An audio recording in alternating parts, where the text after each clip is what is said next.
Good morning, everyone. Welcome to the podcast. This is episode number 24, and today we're going to talk about grammar. Now, while you are groaning at me, let me preface this by saying that this episode was going to be an all-inclusive grammar talk, but I decided at the last minute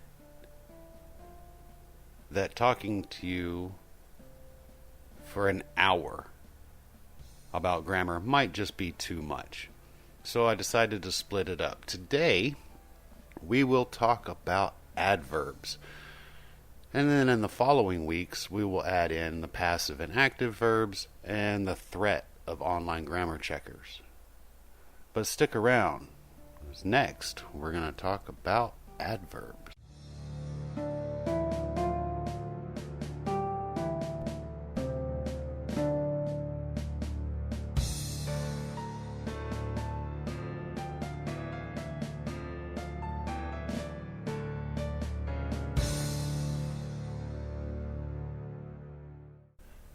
Grammar is an essential thing when writing. Without some form of standardized rules, we would be lost. We'd each go about doing our own thing and no one knowing what the hell we were on about. And while most grammar rules can be ignored, when dealing with dialogue between characters, you shouldn't stray too far from the expected norm. For example, if you have a character that is from another country or has an accent that is pronounced, you could write the speech out phonetically.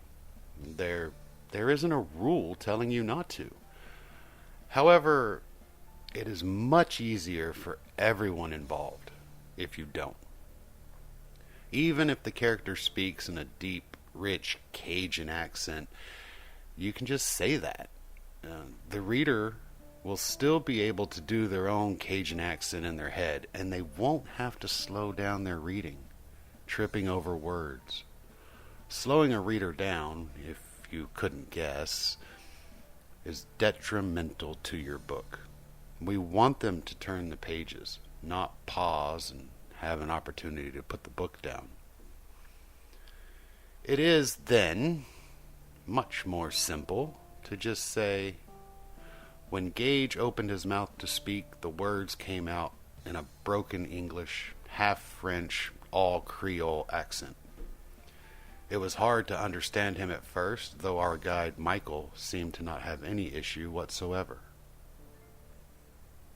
See, you do something like that, and then, when you come to the part where Gage actually speaks, you just type it out as you always do. You let the reader put their own inflection on the words. Sometimes, though, this isn't enough for the writer, and as a writer, we want to ensure that every missyllable, every letter replaced with a grunt or an apostrophe is accounted for. Luckily for you, this is acceptable as well. However, I advise against using it too much. I mean, for a secondary character or someone that will only appear in a single scene, it can liven up your story a bit. If it's the main character, though, and takes place throughout the entire book, that could be the death of you. But one of our biggest and most confusing forms of speech is the adverb. Here's how you use adverbs in your writing. You don't. Simple as that. For some writers out there, not using adverbs comes second nature, but others, and I'm included in that group, it's a lot more difficult. I used to think weak writers used adverbs, or writers who didn't understand what an adverb was. I've been wrong before, and I'm not a weak writer, and I'm pretty positive you aren't either. When we speak out loud and when we write are two different things. And I think this is the key. Because we learn by doing. We learn by watching and listening and imitating. And speech is no different. The more you talk and are around others who talk, you will learn the parts of speech and how to use them. I mean, you may not know that the word you just used was a preposition or conjunction, but you learn how to use those parts of speech by actually using them. And the same goes for writing. And I'm going to go out on a limb here, but I bet that you learned how to speak before you learned how to write. Am I right?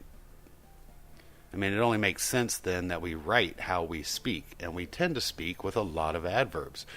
It's natural, and you want to get the point across, he said angrily. But when you're writing, you're creating art. You're forming something no one else can do, and you need to make it beautiful. So ponder this. Why does he say something angrily? Does the reader not know up until that point that the speaker was angry? I mean, if they didn't, the problem isn't the dialogue or the narrative. The problem is your writing. The paragraphs that come before him saying something angrily should have clued the reader in that the character was, in fact, angry. Perhaps he smashed a vase or punched a wall. But what comes out of his mouth next isn't going to be calm and collected. So we don't need to use adverbs. It is weak writing. And instead of relying on adverbs to explain your actions, your emotions, and ensure the proper connection to the reader, let your writing take care of it. Use the narrative that comes before the speech to show the character's emotions. Then you can just say, "I want to get my point across," he said. So you've written, and you're now editing out your adverbs. So how do we do it? I'm glad you asked. In case you didn't know, most, although not all, adverbs end in ly, angrily, beautifully, briskly, etc. So the easiest method then is to open up the find feature on your word processor and type in the letters ly and click search.